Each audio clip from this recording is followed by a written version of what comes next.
বাংলাদেশে কোটা আন্দোলন পরিস্থিতি নিয়ে পশ্চিমবঙ্গের মুখ্যমন্ত্রী মমতা বন্দ্যোপাধ্যায়ের মন্তব্য ঘিরে বিতর্ক থামছেই না।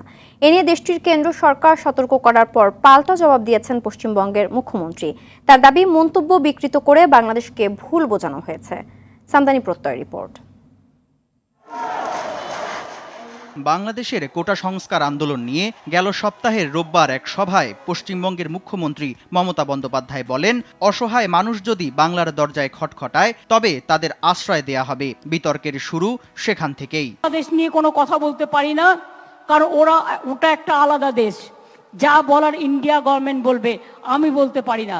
কিন্তু আমি এটুকু বলতে পারি, অসহায় মানুষ যদি বাংলায় দরজা খটখটানি করে, আমরা তাদের আশ্রয় নিশ্চয়ই দেব। রাজ্য সরকার এমন অবস্থান নিতে পারে কিনা প্রশ্ন ওঠে তা নিয়ে। মমতার মন্তব্যের প্রতিবাদ জানায় বাংলাদেশ, দিল্লিকে চিঠি দেয় ঢাকা। পররাষ্ট্রমন্ত্রী বলেন, তার মন্তব্যের জেরে বিভ্রান্তি ছড়িয়েছে। আমাদের প্রতিবেশী রাজ্য ভারতের মাননীয় মুখ্যমন্ত্রী, তার সাথে আমাদের সম্পর্ক অত্যন্ত চমৎকার, ঘনিষ্ঠ, উষ্ণ।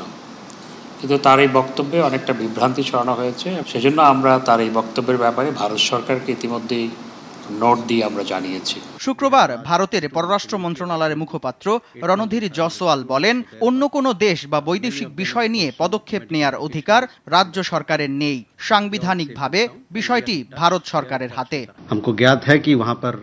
বাংলাদেশে থাকা সকল ভারতীয় শিক্ষার্থী নিরাপদে আছে।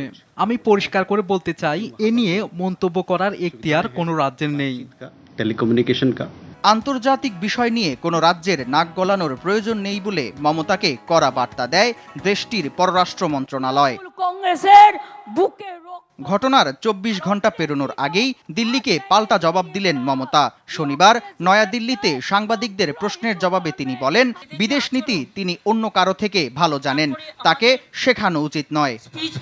পাঠাতে বলেছিল 7 দিন আগে। মমতা এখন বলছেন, বাংলাদেশ নিয়ে তার মন্তব্য বিজেপি নেতারা বিকৃত করেছে এবং বাংলাদেশকে ভুল বোঝানো হয়েছে।